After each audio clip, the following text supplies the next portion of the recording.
Hi,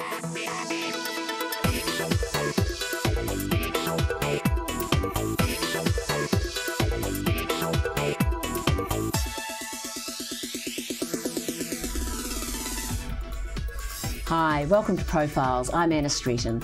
On today's show, we catch up with Carmel Fisher from Fisher Investment Fund, Kevin Buchan, the king of brides, and Rodney Hyde, a principled politician.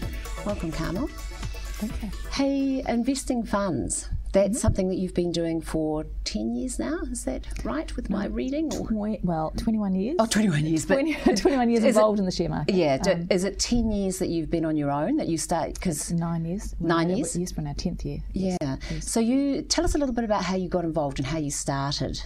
It was back in the Prudential days? Back in Prudential, yes. Yeah. Well, I started off actually in share broking. Yep. I went straight from university to become a share broker. And it's always something you've been driven to do? No. I was honestly inspired in my final year at university. I was training to be an accountant because my father had been an accountant. Oh, lucky And then break. realised I just didn't like accounting. And then finally, in the last year, I sort of learnt about finance and heard about the share market. Yep. And it just really excited me. I remember a share broker came in and spoke to our class, and he was just very flash. Now, this what year was that? Because that would have been in those like 80 years of... Yes, 83, 84. Oh, well, how could you 84, not like so the markets were booming. Yeah. You were making a lot of money in the market. Serious money, wasn't it? It's just very glamorous, you know. Yeah. And I thought, I could try that. And so I wrote to a lot of the share brokers in Wellington at the time, got a job as sort of an apprentice really, and worked my way through the share broking firm, talking to clients, writing newsletters and things, and most importantly, analysing companies, picking companies. Yeah. And I just loved it. It was great. Well, that's something you're very good at today, which we'll get to later anyway, as far as just that woman's intuition as far in picking companies. Now, you've gone for more of a boutique nature, haven't you, with investment, as far as the companies that you've picked? Well, yes, I suppose boutique for us means that, well, actually we own the firm, so it's a bit different for most fund managers. Well, are you in partnership now? Or we've got there's 5 shareholders in our our company, but most fund managers work for a bank or an insurance company. Yeah. We sort of formed our own firm and specialised just in the share market.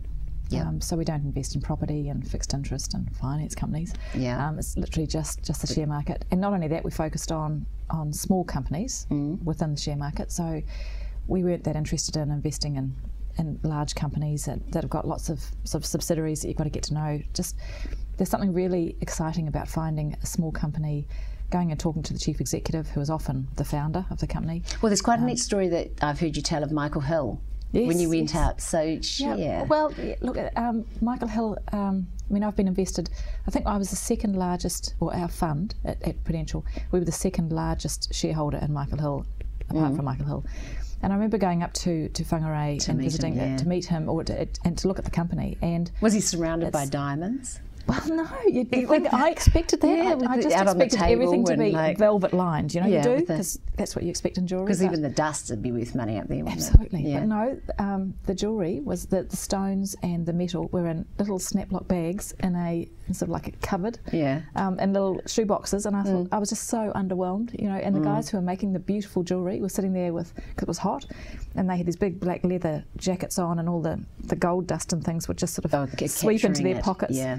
And they just didn't look like jewellers, They sort of looked like, I can't be rude, but they didn't look like jewellers. Coal miners. Well, yes, and their big black aprons, and I thought it was quite underwhelming. But it was a great business. They were all passionate, and because not many other investors had been up to visit the company, the management were just so happy to tell us everything, and so I learnt so much about that business, and it was just a no-brainer. It was just a really good company to invest in, so I bought, and that was sort of in the early 90s really, and I've held ever since, and it's been a great performer. Yeah, so. There's been other stories like that, hasn't there? Because Pumpkin Patch is another favourite of yours, isn't it? Yeah. Pumpkin Patch, I bought Pumpkin Patch clothing for my girls. Yeah, and that's not enough of a reason to invest, but it was a good start, so I believed in it.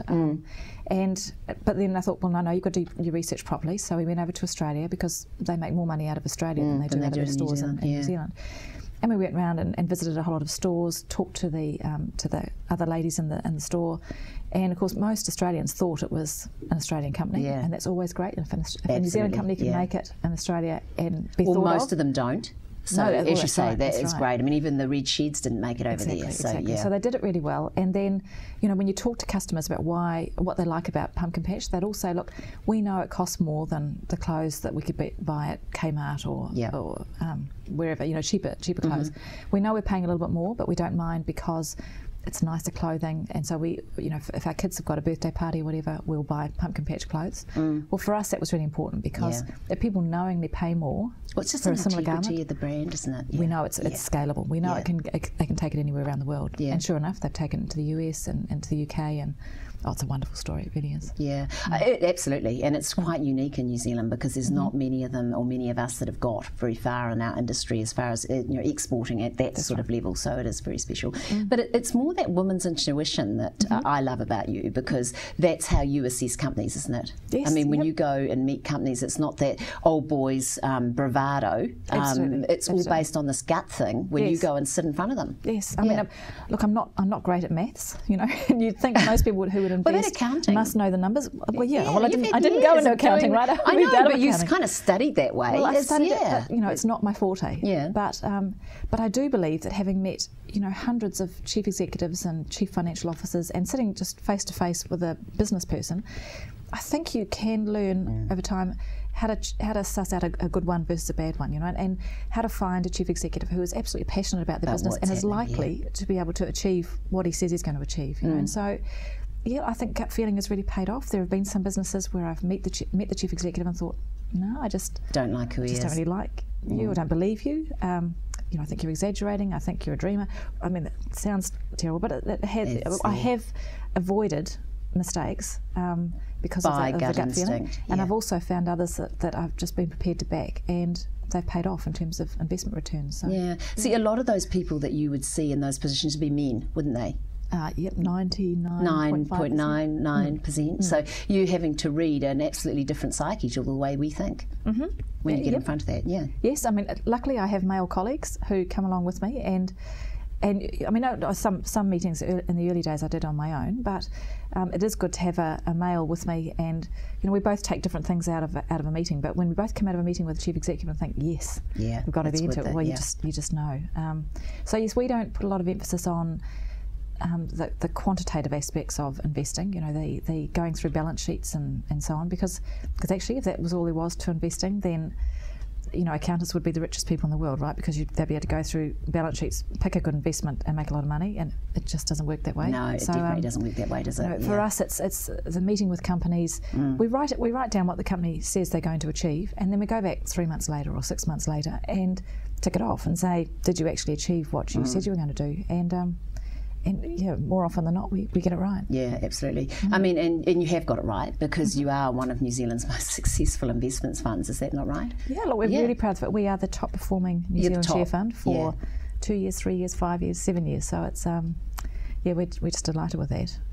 And I think part of it is because we don't invest in a whole bunch of companies. No, we've got sort of 10 to 15 companies. That's all, because that's enough for us to focus on and really know them very well. If you have 50 companies in your investment portfolio, you're never going to know number 50 as well as you know number 1. You can't. Yeah, that's right. So I think that's helped. I think picking the right companies and then putting them together in the right combination, it's allowed us to beat other people. So that's great. Oh, hey, the proof's in the pudding. Well done, and thank you so much for coming on the show. Oh, it's a pleasure.